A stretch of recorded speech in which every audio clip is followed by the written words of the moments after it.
What's going on, Shady people? ShadyPenguinn here, bringing you a post-narrated battle I had against Negro Nick. And before we get started, if you can, please show some shady love to that like button right below this video. Remember, if this video reaches 1,200 likes, I will keep at least 2 Pokemon videos a day coming your way. That is what I say. Now, today, a little explanation of why I'm doing a post-commentated battle instead of a live one. Yesterday, if you did not know, I had the charity tournament for Aaron, and it was such an awesome turnout. Thank you guys so much for coming out.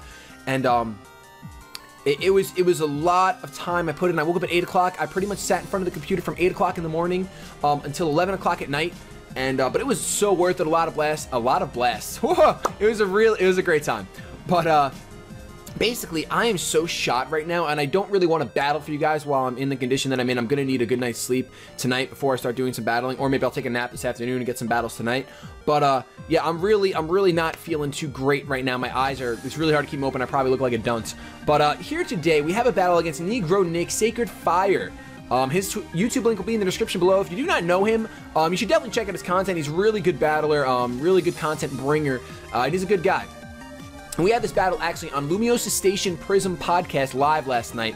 This is our second battle. We had one battle, and you guys watched that one against Sacred Fire. I know you guys know about that one.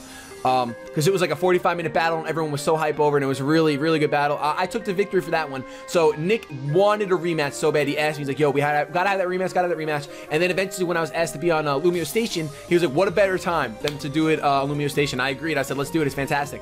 So we're going to go over his team first, and then we'll go over my team. We agreed that it'd be an OU tier, but basically I used this team against Hoodlum Scrafty, so you guys can see the team preview. If you want to place your bet right now who you think is going to be the MVP, we're actually going to go over my team first. I'm bringing my Configurgus, Cacturn, Sylveon, Nidoking, Staraptor, and Blastoise, my Mega Blastoise. So, who do you think is going to be the MVP in this match? Let me know in the comments right now, especially since it's post-narrated. You're not even going to get to judge my reaction time. You're just going to see what happens. But, same team I used against Hoodlum Scrafty because it was in my party, and from doing the tournament stuff, I did want to bring up my new team, but doing the tournament, the preparation, it went from like 3:45 to like 8:40. And then I had the podcast with the guys from Lumiose Station, all a bunch of great guys, from like 9 o'clock to 10:45. I was on the call with them, so it was a lot of fun. 8:45, 10:40. So but I sat in front of the computer a lot, so I don't want to battle. But I figured let's post-commentate this battle. Plus, you guys already had 50 minutes of live today with our GBA battle. If you haven't watched it yet, go check it out. Week 6 of the GBA is up, but here we go. We're gonna go over his team right now. I've been rambling a lot. He's bringing a Landorus, Tyranitar, Rotom Wash, Aegislash, Conkeldurr, and Manectric. So I assumed that Manectric was going to be his Mega because I haven't seen anyone use Manectric otherwise. And then I'm sitting there and I'm like, geez, man, we agreed on OU, and I was just like, this guy's going OU right now. He's got Rotom Wash, and he's got Aegislash, and I really hope I'm saying Landers. I get so confused with the genie sometimes. I hope that it's Landers. Yeah, so I'm actually going to type it in right now just to make sure I don't continue this video and piss everyone off by saying the wrong Pokemon. I'm positive it is Landers. Okay. So I was just like, man, I have not had to battle these Pokemon in a long time. I'm going to hit play, and we're going to get into this battle, though, because you're going to see what's going to happen. Now, the thing I need you guys to keep in mind this whole time is that Nick has a plan that he's going to try to just destroy me with. He leads off with his Mountain Gray, his Manectric. I love Shiny Manectric, one of the best shinies in the entire game, in my opinion. I lead off with my shiny Configurgus. This was a gift from a subscriber. So I actually decided to switch out. Volt Switch is pretty obvious, so I want to go with that. I don't really like predicting first turn, but it's kind of the play to make on his part because he gains momentum, he gets to do damage to Configurgus, and it seems like a fantastic time. So I go out into my Nidoking, really hoping he goes to going for Volt Switch, and he gets the Intimidate off. That's also why it didn't matter. Nidoking is obviously a special attacker, mine is, and he goes for the Volt Switch, doesn't affect me. Awesome. So he's forced to go out. He doesn't really have anything for me, probably wasn't packing HPIs, or he didn't want to even show it this early. So I actually predict him to switch out, and you saw team preview, he has a lot of things immune to ground type moves. So I go for the Sludge Wave, and it does over half, and I was just like, woo! I did not expect it to do over half, so obviously this was not especially defensive Rotom, I don't believe, or Nidoking just has so much more power. So it's an easy 2-hit KO. He decides to just let it stay in. At this point, he comes back in, he goes into his Conkeldurr, because he wants to kind of see if I'm Scarfed or not. I actually switch out. Because I don't have anything super effective for this thing, and I assumed Assault Vest, so I wanted to go out. I go out into my Sylveon. I was really close to going out into Configurgus here, but I figured Sylveon's more of a hard counter. Configurgus can't really do anything to Conkeldurr. I don't want to burn it in case it has Guts, so I go into Sylveon. I know I can take a fighting type move pretty well. He goes out into his Landorus, gets the Intimidate off right over here, and I just went for the safe Moonblast. I figured, hey, it's super effective. He decides to stay in and go for a knockoff. I'll get a Moonblast off on him, and it'll be a good time, but he did switch out. This is going to do just about half, a little over. Here I decide to protect, to scout. I figure he's going to go for the U-turn because he's going to predict me to switch out. He does go for the U-turn, but now I have confirmation of that. Here I kind of make a stupid play. I definitely should have gone for a Wish here, but I actually went for another Moonblast. I didn't look at his team well enough to realize that he has something that can easily take a Moonblast, no problem, and he goes out into his Aegislash. Now, we're on turn 7 right now. This game gets pretty interesting along the way. He goes out into his Aegislash.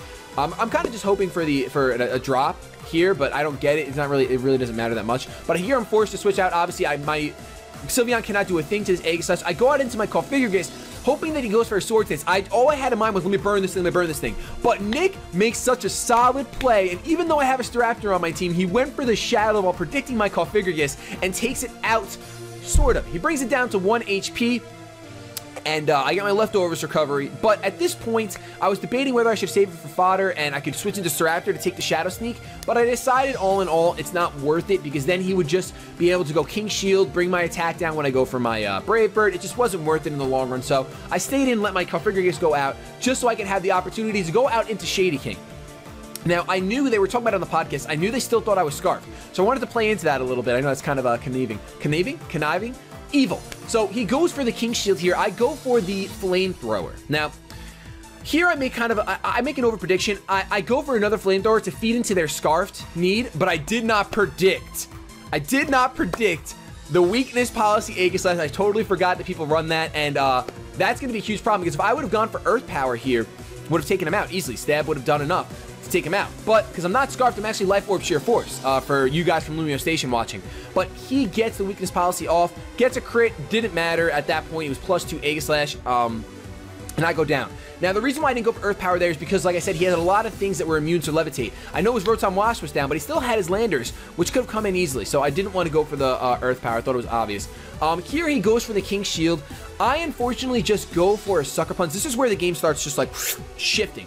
I was down to this point. I was getting hurt pretty hard by Nick. He was pushing in. But, here, he switches out. I knew he was going to switch out at that point. Once he saw my Sucker Punch, he didn't want to waste his Aegislash. He gets an Intimidate off of my Cacturne, but on that switch, I went for the Sword Stance. So here I'm sitting here and I'm debating. I look up. They're all talking how a Sucker Punch can't kill because I'm at -1. I'm not at +2. If I was at +2, it would kill. So that Intimidate really mattered. He goes for the Flamethrower, but I have the Focus Sash, ladies and gentlemen. The Focus Sash.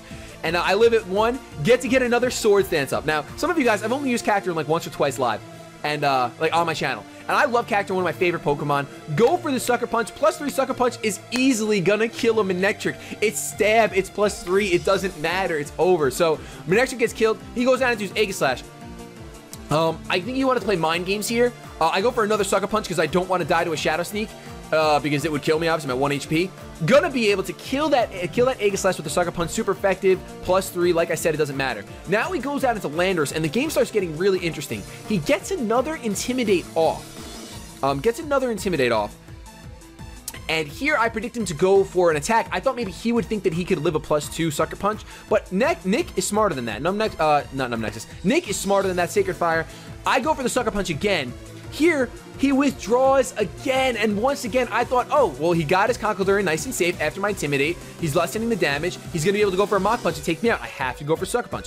But he doesn't. He switches back out. Such a good play. Here, though, I go, that was the Sucker Punch I went for. Now, the following turn, I go for the Sucker Punch. I'm only at +1, and it still kills. He was sleeping on that, like the guys from Lumiose Station would say. I just think he thought that a +1 Sucker Punch would kill, but it's Cacturne with his massive attack, and it's Stab. Here, I know that Rocket Bee's just going to go for a Mach Punch. I'm not going to try to go for a Seed Bomb for max damage. I'm going for Sucker Punch to get a little bit of damage off. As he does go for the Mach Punch, obviously going to take me out. And he gets a freaking crit! Obviously, it doesn't matter. But, my Cacturne goes down, but he put in so much work, killed 3 Pokemon on Nick's team. Only reason why this game's momentum shifts so much. Now we're both down to 2 Pokemon at this point. I go for a Moonblast. Obviously, I'm not trying to double switch. I'm just going to go for super effective damage. I figured he could live it. Because I am specially invested offensively, but Conkeldurr has a serious defense going on, some serious bulk. But he knocks off my Citrus Berry. That knockoff does nothing because it's unstabbed and it's resisted. Here he goes for a Mach Punch to get a little more damage off my Sylveon. Definitely the right play right there. And I'm able to clean up his Conkeldurr with a Moonblast. Now his last Pokemon is going to be the Tyranitar. Now, here's what I want you guys to understand. The whole time I had my Cacturne in, I didn't want to reveal this till at the end of the battle. The whole time I had my Cacturne in, I really thought he was just going to switch into, when he was doing all that switch shenanigans, I thought he was just going to switch into T-Tar, set up the sand, and let it kill me. But he assumed that I had the standard, Sand Veil, I believe that's the ability the Cacturne gets. That it boosts evasiveness in the sand. Not only that, but I will not get hurt by Sandstorm if I have that ability, even if I'm not a ground rock type. So he assumed that, but I actually had Water Absorb. So I was nervous the whole time. I was considering going for Drain Punches left and right, but I never had to. So as you guys just saw, he came with his T-Tar. I went for the Moonblast, got a good amount of damage off, but I knew it wouldn't kill in the sand. I'm sorry, I actually had 3 Pokemon left. Now I have 2 Pokemon left. And then he was able to take me out. He hit that Stone Edge, and then the sand took me out. I go out into my Staraptor. It's a wrap because Top Gun goes for the close combat and pretty much just destroys Tyranitar. Obviously, ×4 effective. There's nothing you can do. I never got to use my Blastoise, but that was one heck of a game. It was really a rush being able to play live on Lumiose Station. We'll definitely battle again, I'm sure, Nick. It was really a lot of fun. I love how different my team is from yours, but those are the kind of games I really do love. I love using different sets. Like, my Cacturne caught everyone off guard so much. And I loved that. I loved being able to do double Swords Dance and Sucker Punch things to death. So it was a lot of fun. Thank you so much for that battle, Nick. You'll get another rematch for sure. No reason not to. I'm sure you're going to take me down the next one. You're probably going to wash me, but it is what it is. I love battling regardless of win or loss. You guys know, if you're on my channel a lot, I upload just about every battle I have if I'm recording live. I always upload those. Whether I win or lose, if I make misplays, I figure we can all learn from them and have a good time here on the ShadyPenguinn channel. But that's going to be today's video. If you guys, like I said, did not check out the GBA battle, definitely go check it out. Also check out Lumiose Station.